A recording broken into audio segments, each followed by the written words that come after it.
My first time here at LOPC, and it's a beautiful place. So delighted to be with you, and delighted to be a part of your, I was talking to Jane beforehand, truly American weekend of baseball and democracy. So it should be a good time, and an important topic this morning, one that I've been thinking about for a long time, one that, as you know, is very much in the news: Christian nationalism. You know, I think part of what I hope to do with you this morning is both to underscore the ways in which I think there's a lot of anxiety around this topic, and for clear and understandable reasons. I did a little search of the headlines just a couple days ago. This is a screenshot of just a random Google search, and you know, so many anxiety-producing headlines. The one secretive right-wing ideology emerging as an overt threat to American democracy. Donald Trump and the rise of Christian nationalism. Christian nationalism, a threat to democracy. And this is just, you know, three random headlines. There's thousands more. There are books being published, it seems like, every month around this topic, often going to have very ominous titles. And again, we know why. We've seen just in the last few years deeply alarming developments in which whatever we call Christian nationalism, I want to talk today about what is this thing that we call Christian nationalism, that Christian nationalism has been entangled in. The January 6th assault on the United States Capitol building, white supremacist communities that have been formed out in the West, separatist, breakaway kinds of communities that we can think about as Christian nationalists. Also, though, and this is where it gets really tricky, and this is what I want to talk with you a little bit about today, Christian nationalism as something that it can be, you know, quite dramatic and even violent and whatnot, but it also can be very normal and present in everyday suburban communities like the one that I grew up in southern Orange County. And so part of what I want to think about with you is what do we mean by Christian nationalism? On the one hand, I don't want to say that there's not a threat. I think there are threats involved with this thing. But I do want to, on the other hand, sort of situate it as something that's long been a part of the Christian landscape in this country, that's long been a part of our nation's history. That doesn't necessarily mean that we should sit back on our laurels and just breathe a sigh of relief. But it does mean that this isn't somehow, this is I think the beautiful thing about history, I'm a historian first and foremost, it can give us some sense of the fact that we're not entering into a story that is brand new, but one that's ongoing. And so there's things I think we can take some heart from in that. I studied at Notre Dame with a fellow named Mark Knoll, who's a historian of American Christianity. I'm an American religious historian. This is what I teach at PTS. But before this, and this is part of the perspective that I bring to this topic, and I think it's important for you to know, and it certainly informed how I got interested in this stuff, is that I grew up in communities that were what we would call Christian nationalists. I grew up in Kansas and in Southern California, and I grew up in the heyday of the 1980s and 1990s Christian right, the moral majority, the Christian coalition. It wasn't a heady Wheaton College evangelicalism like my advisor, Mark Knoll, was a part of, kind of trying to fashion this sort of more intellectual evangelical tradition. I grew up in the kind of cross and flag blending, in time-sphering corner of this world. So some of the things that, you know, I don't know if you ever saw this book, The Late Great Planet Earth. Anyone see this before? Is this familiar? Yeah, this is one of the best-selling books of the 1970s. I don't know if you can see this. We were very into the kind of Christian bookstore t-shirts, Go Against the Flow. Christian Coalition, the voter guides that were distributed by the moral majority, the Christian Coalition. This is the world that I grew up in, and you know, it was a world that I first encountered and was being raised in Kansas, in kind of small Baptist-ish kind of churches in Kansas.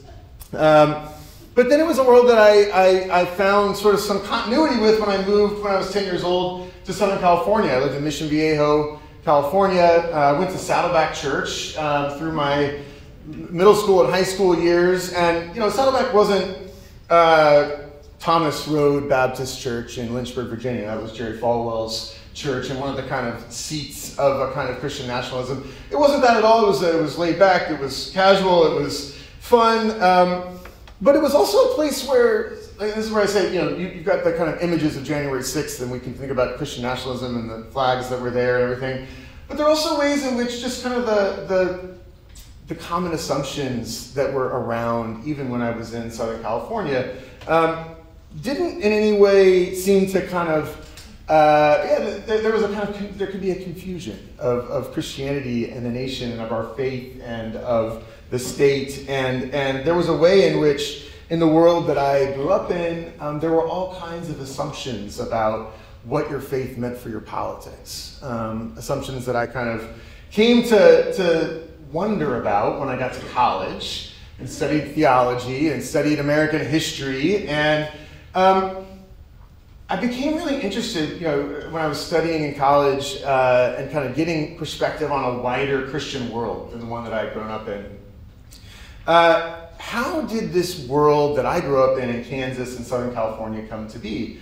I was in college at the time when the Left Behind series, do we know this? The Left Behind series was becoming one of the best-selling fiction series of all time. I think it was at that point the best-selling fiction, of all time. And for me in college, I had grown up with kind of the basic dispensationalist kind of theology that you can find in Left Behind. That was just part of the world. I believed it. It was very common for people in Mission Viejo to see the world through this kind of lens, and it didn't seem strange or weird to me. Got to college, studied American history, studied theology, and I was like, how was it that in my suburban Southern California world, we all came to think that this sort of end times theology was right and normal and just part of the furniture of life? You go, you get your coffee, you get your latte, you have your views about the end times that in the context of the longer history of Christianity, they're really strange kind of teachings. But they had come to be very much kind of normal, mainstream. And so I got into the work that I do today and kind of the world of studying the history of American Christianity, in part out of this kind of biographical question for me, which was, where did the world that I grew up in come from? And it led me into the study of American religious history, and I was studying, that world through Left Behind, and then I was interested. I did a paper at Chicago on the rise of an evangelical left in response to the Vietnam War, and that was sort of an opportunity to also explore some of the kind of what we now call Christian nationalism at work in that era in American life. I was at the University of Chicago in 2004 when George W. Bush was reelected by folks who the media called values voters. So the terminology around some of this stuff has shifted and changed over time, and the terminology is tricky and slippery, and it's part of what I want to sort of think about with you today. I remember being in Chicago in 2004, and many of my colleagues in the worlds of American religious history and the worlds of American history more broadly were just stunned and flabbergasted by Bush's reelection. And part of what that reelection did, I think, in the context of my field, and in the context of U.S. history much more broadly, people in U.S. history for a long time, this is a long story, I won't go down into the details about, really hadn't taken faith seriously, hadn't taken religion very seriously as a driving force in history. And that changed after 2004. And really for the last 20 years, there's been an enormous amount of work done trying to understand the question of where did the religious right of the late 20th and early 21st century come from? American historians who have no background in faith communities, who didn't study religion in graduate school because it wasn't really a topic to be studied. Most American historians today, the American Historical Association held its entire meeting. The theme of its meeting a handful of years after 2004 was on the role of religion in history. So it's been a sort of fascinating turn in the context of like my lifetime, my professional career, the work that my field is doing on kind of the intersection of religion and politics has come to the fore of major questions about American life more broadly. And in this context, we've been thinking about what we now call Christian nationalism. Our thinking has really shifted. So I don't want to get so far down to the weeds that I put you all to sleep on a Saturday morning, but I want to give you a little bit of a sense of how the study of what we call Christian nationalism has evolved over the last 20 or so years.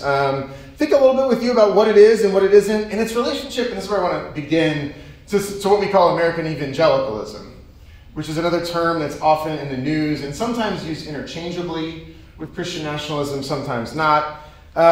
And then open it up for conversation and your questions. So that's sort of the agenda. I hope we'll have plenty of time for conversations. Kind of condensing, I teach a course on evangelicalism and the making of the modern United States at Princeton Seminary. We're going to try to condense some of the significant material in that course into a really quick and easy whirlwind tour real quick with you. So starting with this question about evangelicalism. What is evangelicalism? This has been one of the most vexing questions in the study of American religious history for a very long time. And it's vexing because, I don't know if you can see these images, these are all folks that at one point or another have thought about themselves as evangelical. You've got former Vice President Mike Pence, you've got Tim Tebow, Sarah Palin. Walter Kim in the bottom right corner is head of the National Association of Evangelicals. You've got quarterbacks, basketball players. You've got a huge, wide mix of folks who call themselves evangelical. Part of the story of this word, evangelical or evangelicalism, what do we mean by this thing? It really wasn't a part of my field at all 50 years ago. There was a major study published called A Religious History of the American People in the early 1970s, and it barely mentioned evangelicalism.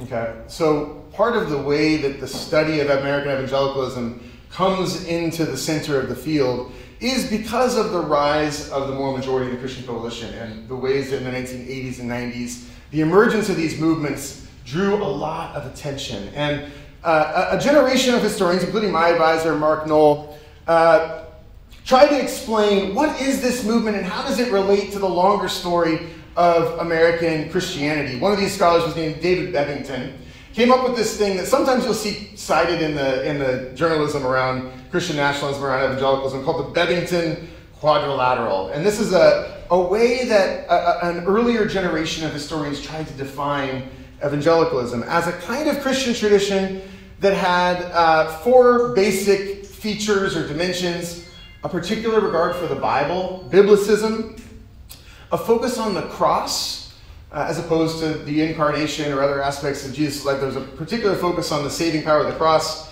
a particular focus on conversion, conversionism as a central aspect of evangelicalism, and then activism, a kind of desire to change the world. That these were the sort of defining features of evangelicalism. Okay. This is where the sort of study of this thing begins in the 1980s, and people are trying to make sense of what is this thing and how does it relate to the broader history of Christianity. Some folks came along and said, well, wait a minute, aren't there a lot of other Christians that also meet these kinds of definitions, and maybe this isn't all that helpful? And so Mark Knoll argued, well, maybe it's all these things, plus there were these huge revivals. I don't know if you've heard of the Great Awakenings of the 18th and 19th century. These Great Awakenings where people were having a very personal encounter with God. And a nation that in the colonial period, the colonies had really been kind of religiously lethargic. But in the wake of the revolution, you get these awakenings and the nation is awash in a sea of faith, one scholar said. So maybe if we take those kind of characteristics, those kind of theological characteristics, and then we add this historical grounding, we get a kind of view onto what evangelicalism is. And what these historians did, I'm going to move real fast here, is they said, look, there's these movements that are happening in American life. The Christian Coalition, the Moral Majority. Billy Graham was a huge figure in that era. And what these historians did in trying to understand where those movements were coming from is they went all the way back into the colonial period. And they said, look, evangelicalism really comes, even before the colonial period, it comes out of the Reformation. And it's a movement that had those theological emphases that that gets going in the Great Awakenings of the 18th and 19th century, and it becomes in a way the dominant expression of American Christian life in the 19th century. And so these historians gave kind of Billy Graham and the religious right a long and somewhat proud history. Tying it and kind of making this thing that, again, in 1972, when Alstrom published his overview, hadn't even really showed up in the history. At that point, it would have been more the mainline tradition that historians thought of as the center. They kind of put evangelicalism at the very center of public life. This is the way folks thought about it for a long time. And there's some strengths to this tradition. But one of the things that happened, and this is, so back to more recent times, this tradition it really took a lot of folks off guard in 2016 when 81% of white evangelicals voted for Donald Trump. And part of the way the field reacted to this was that this kind of historiographical tradition that had helped us to connect Billy Graham and all the way back to Jonathan Edwards and to kind of give us this long history hadn't helped us to anticipate 2016. So there's been a huge rethinking, just like there was in 2004. There's been a huge rethinking in the field, and thinking that really relates to this question of what is Christian nationalism. So when we think about evangelicalism, I think one way to think about this thing is that there is an older thing. I'm going to call it evangelicalism 1.0 that involves, this is something that in Presbyterian circles and beyond, one of the characteristics of a lot of American Protestant life is this kind of experience of kind of a personal piety, a personal experience with God. And this is a characteristic of evangelicalism, a kind of desire to change the world, a focus on the Bible. But one of the keys, so the longer history of evangelicalism, after the Revolution, and you had this kind of emergence of a kind of nation-shaping Protestant coalition, it's post-millennial. This is a technical theological word that basically means, and this is really important, I'm going to come in a second to evangelicalism 2.0. Post-millennial means as this sort of hopeful, we're going to build the kingdom on earth kind of view. And through a lot of the 19th century, a lot of the 1800s, evangelicalism has this kind of optimistic sensibility. A kind of, lots of reform movements, lots of attempts to kind of improve society that are a really important part of the movement. And it's a very ecumenical movement.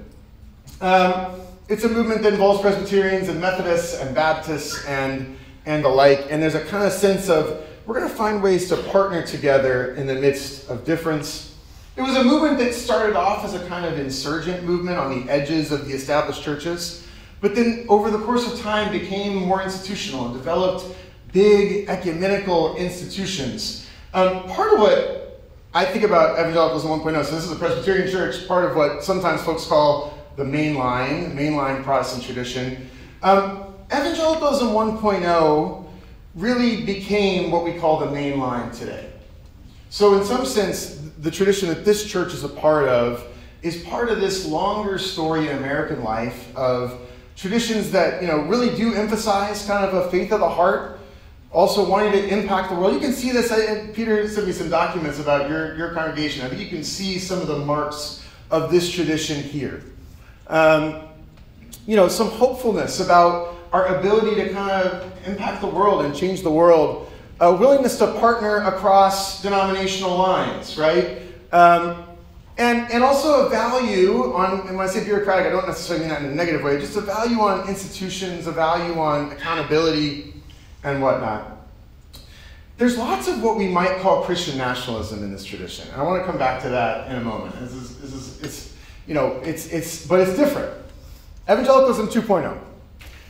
This is something that I think really gets going in the 1940s. So when you read about evangelicalism today, okay, and you will, and sometimes, again, interchangeably with Christian nationalism, I think mostly you're thinking about, you're reading about something that began right around the Second World War.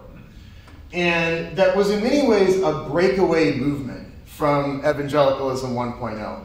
In 1942, a group of conservative pastors got together in St. Louis, and they founded the National Association of Evangelicals. And one of the hallmarks of that group, which is a complicated history of that organization, there were some continuities, right? Still an emphasis on kind of personal piety, still an emphasis on wanting to change the world, still an emphasis on the Bible. But these folks had a premillennial, so this is how I grew up, a premillennial kind of end times theology, this idea of kind of the rapture and a kind of more apocalyptic sensibility about the direction of human history. There's a kind of way in which it's a darker vision of where things are headed. Importantly, this movement was sectarian. So whereas evangelicalism 1.0 was ecumenical, it was open to partnership, open to bridging denominational divides and working together across difference, evangelicalism 2.0 was really intent on building a movement of like-minded folks. Not interested in kind of building bridges, bigger tents. It was a movement that was very anti-institutional. So it's a movement that's been driven, the energy in the movement is in non-denominational and parachurch. There's a kind of suspicion of church bureaucracy and of the kind of accountability that can come with it. And it was an overwhelmingly white movement. Evangelicalism 2.0, there's a scholar in my field who just published a piece on what I'm calling here Evangelicalism 2.0. He basically argues that Evangelicalism 2.0 and Christian nationalism, there's a lot of overlap. There's a lot of overlap. Now I said, and I think it's true, and I'm going to come back to this now, that in Evangelicalism 1.0, you've got Christian nationalism as well. What is this thing, Christian nationalism? How does it relate? Recent book by Andrew Whitehead and Samuel Perry, two sociologists, define Christian nationalism as a cultural framework that blurs the distinction between Christian identity and American identity, viewing the two as closely related and seeking to enhance and preserve their union. It's been a fascinating week, and I ended up in conversation with someone who I think thinks about themselves as a Christian nationalist earlier this week. And this person asked me, isn't Christian nationalist just a term that people on the left use to describe Christians they don't like?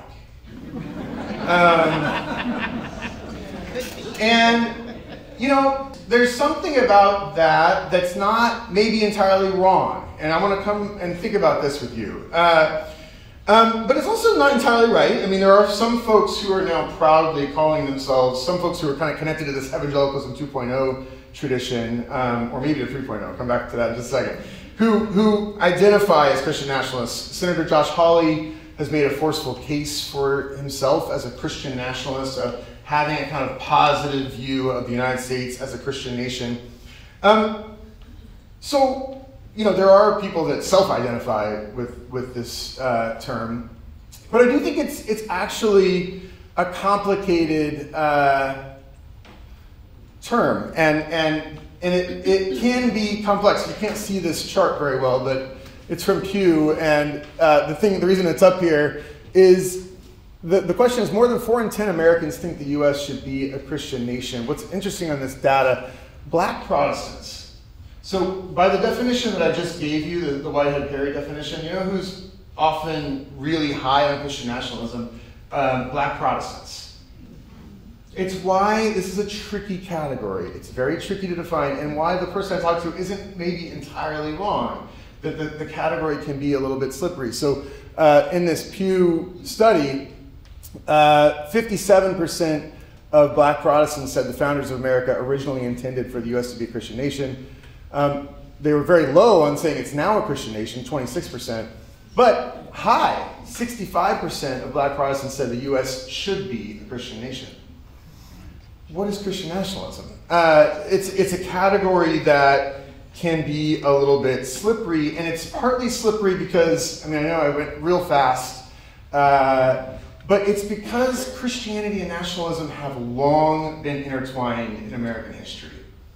So it really becomes challenging to define, when you read in the news these days about Christian nationalism as a threat and as kind of anti-democratic and whatnot, I think maybe we can think about Christian nationalisms. And so, here are a few images that, some of which, on the upper right there, January 6th, this is what we commonly think about, probably when you read about Christian nationalism, that's what people are talking about. But, in some ways, if you look at Abraham Lincoln's second inaugural address, where he's reflecting on the meaning of the Civil War, and he's reflecting on God's providence, and he's reflecting on God's, what God is doing in the midst of this great bloodshed. I mean, you could read that text and say, wow, this is someone who's really thinking deeply about Christianity and the nation, and seeing God at work in the nation's history in ways that, I don't know why you wouldn't call it Christian nationalism of a kind, right? Martin Luther King Jr. in his famous I Have a Dream speech. King, if you go back, I love listening to King's speeches.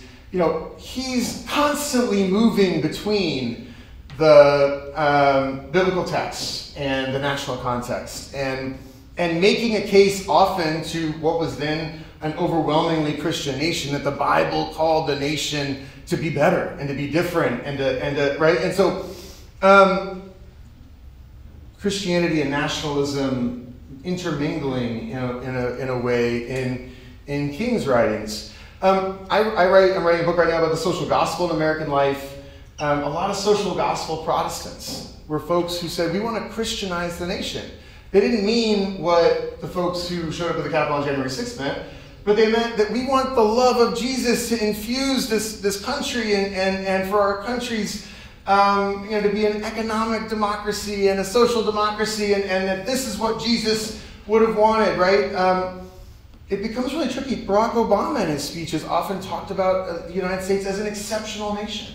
These are also, how do you get a handle then on what it is that we're talking about when we talk about Christian nationalism, when these are things, this is part of the story of American history, and part of the story of American Christianity is just the deep entanglement going all the way back to the American Revolution of Christianity and nationalism.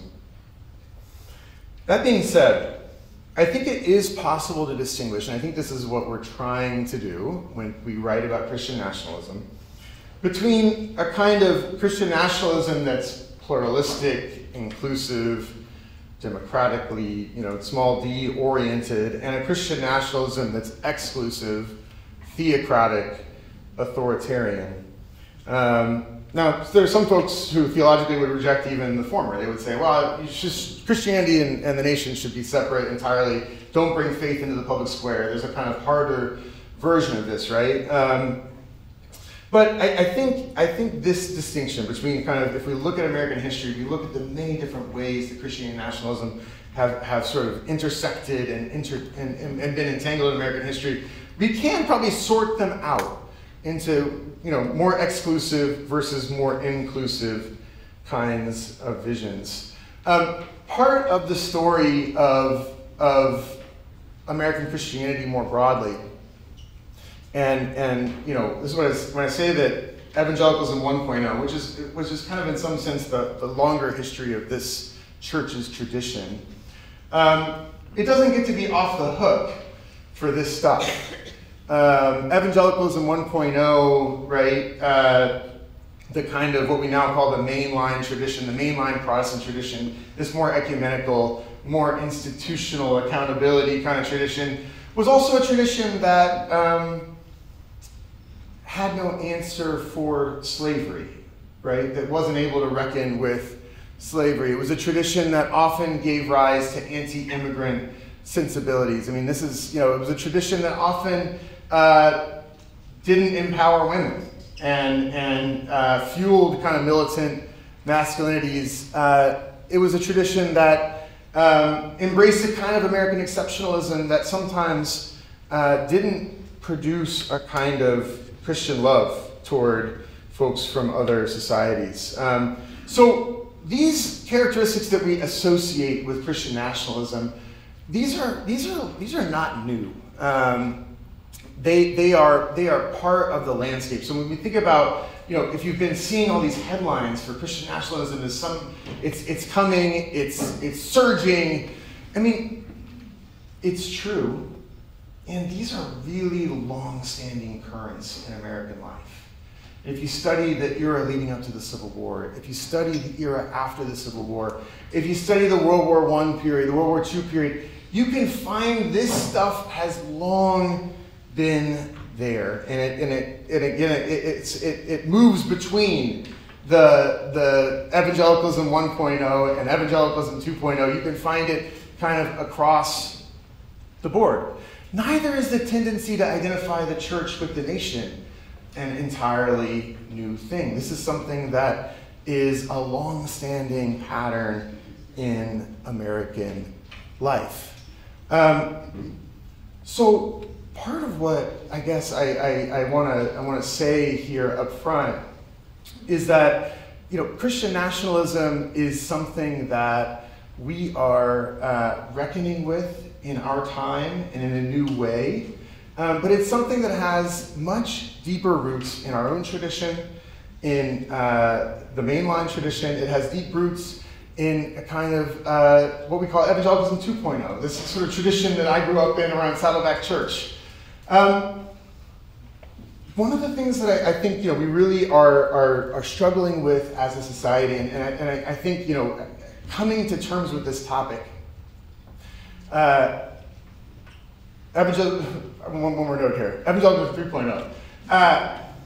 One of the things that I think is true, 2016, I said that, you know, my field, we didn't anticipate it. We didn't see it coming. And neither did a lot of the leaders of that movement.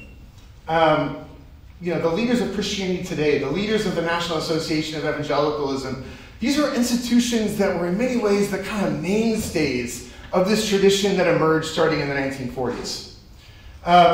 Those movements denounced what we call Christian nationalism. Those institutions, the head of Christianity Today denounced it, the head of the National Association of Evangelicalism denounced it. This is part of why, I mean, when you say, well, historians didn't anticipate this thing.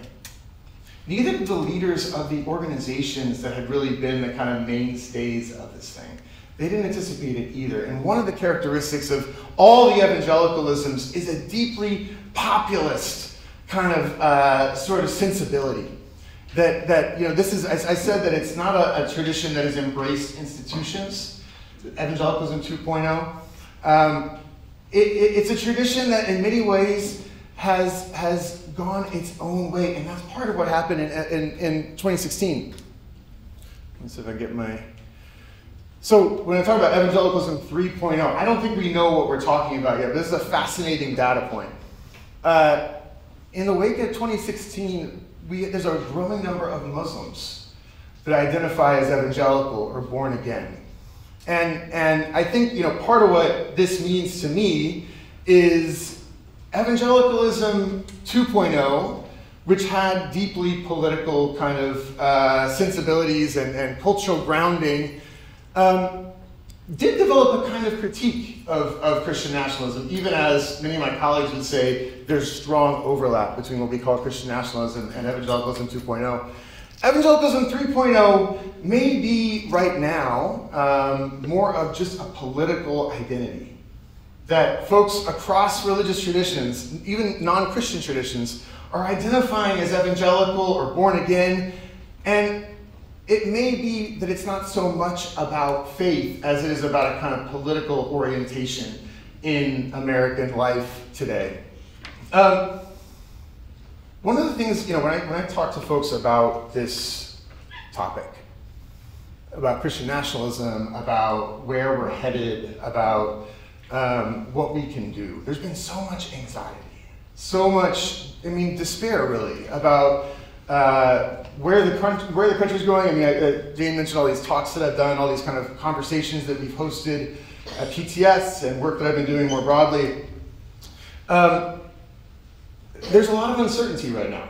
And I think a lot in churches like yours, in mainline Protestant circles, a lot of questions about, you know, where is this sort of, our faith is being deployed in the public square in ways that we feel uncomfortable with. It's being deployed in the public square in ways that might seem especially new, although I think they're not. I think, again, that there's a longer history to this stuff.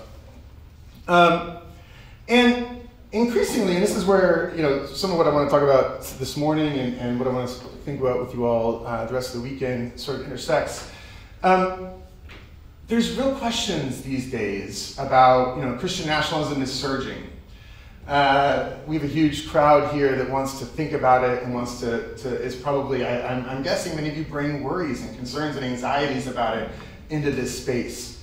And we're living in a time of hyperpolarization, and a time where it's increasingly difficult to talk across difference. It's increasingly difficult, we'll talk about this more in depth tomorrow morning. It's increasingly difficult to find oneself in ongoing conversation, partly because the stakes feel high. It does feel to many folks like democracy is on the line. It feels to folks like our faith is on the line. And in this context, I mean, when we think about Christian nationalism, when we think about folks who are confusing our faith and the nation in ways that are really troubling to us, there's a question, I think, for individuals, for congregations, for denominations, about how do we respond? What do we do? What can any of us really do? Especially when, again, covering a lot of territory really quickly, this is not new. This is stuff that we're deeply steeped in. It goes way back. It doesn't just go way back over there in some other person's tradition. It goes way back in our own tradition. We're not entirely off the hook. And in fact, Christian nationalism and these same surveys that show that there's high numbers of black Protestants, there's high numbers of white mainline Protestants who have similar kinds of theological ideas. So on the one hand, it can feel like, look at the images of January 6th, this is something far away and weird and hard to understand. How do people get there? But it's also something that's closer than we might think. What can we do?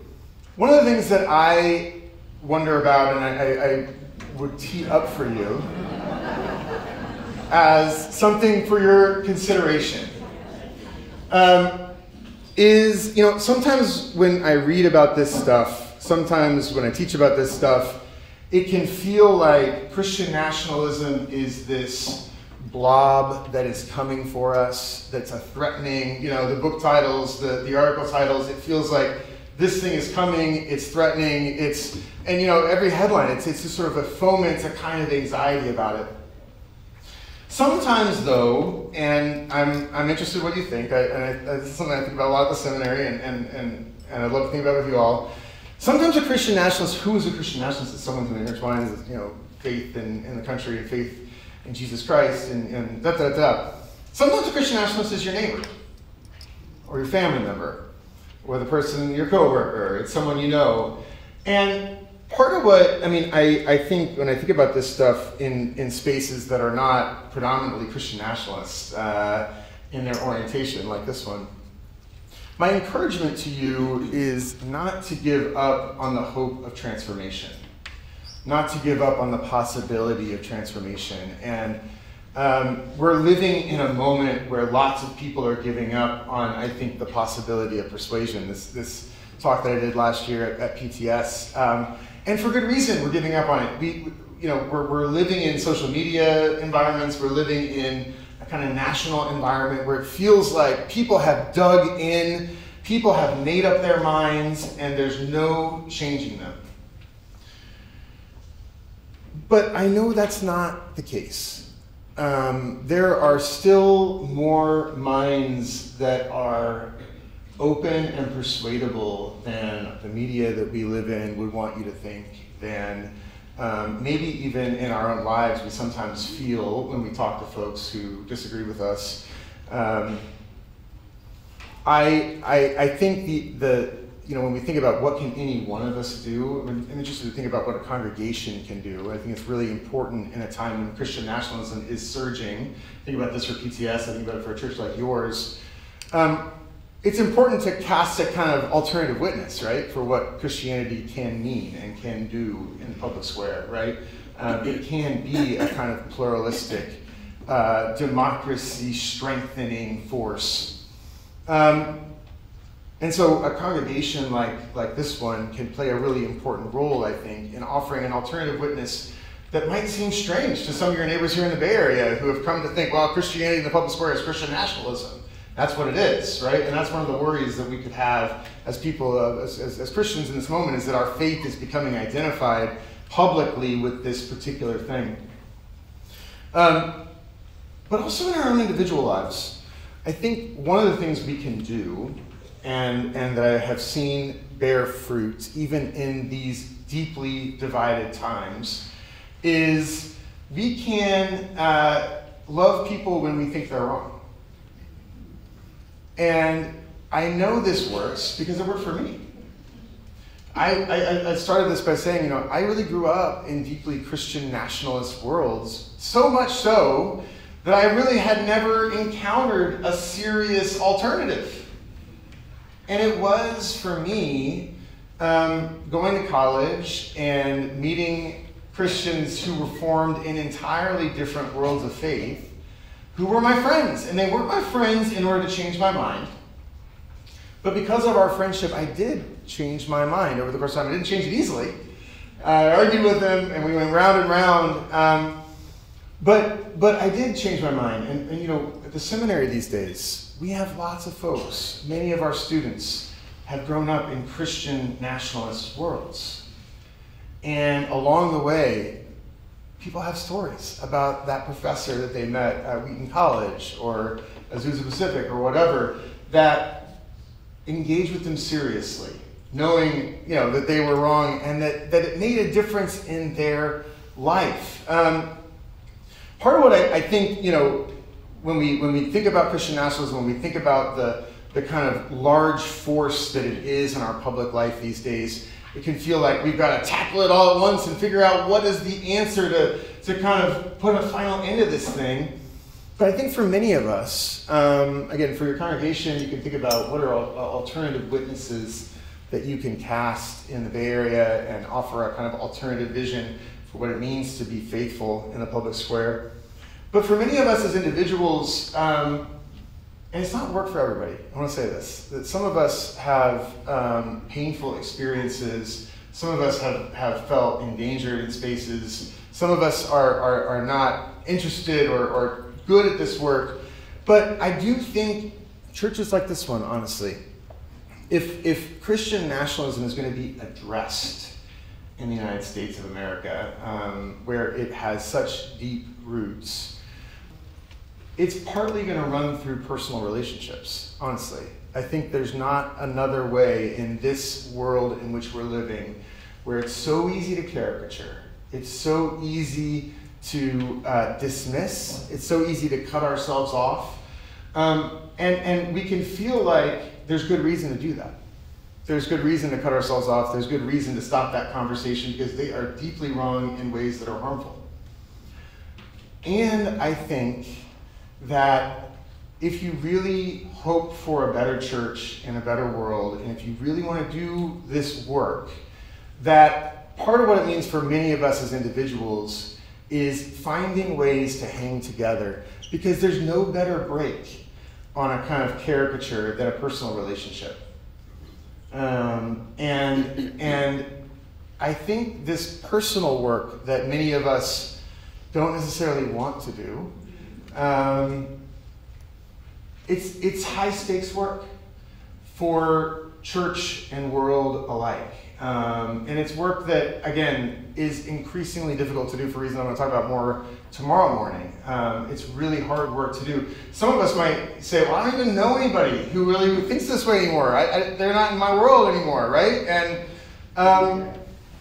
And so it's tricky to know what it might look like to love our Christian nationalist neighbors as ourselves. But my sense is there's no other way to fight it. I mean, we can fight it at a policy level, we can fight it, right? But for many of us, as individuals, as individual believers on the ground in a community like this one, the work in front of us oftentimes is to find ways to remain in loving relationship with people who are wrong.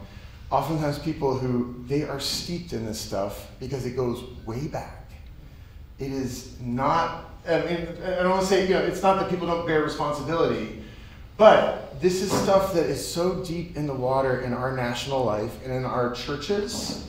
Again, not only evangelical churches, mainline churches, all kinds of churches.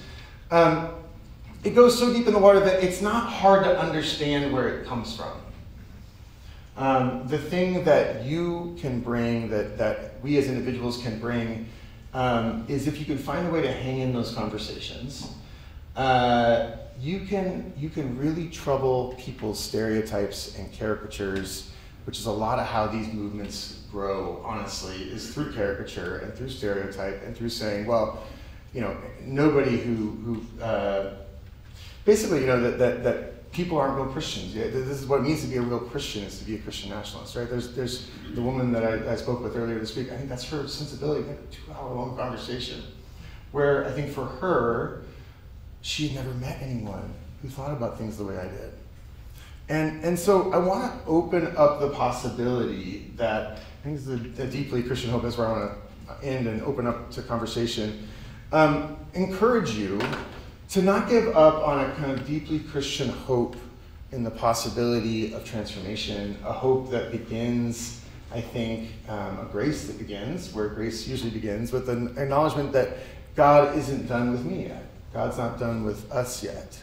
And so in that kind of grace, we can enter into conversation and relationship that could be transformative for our church and for our democracy.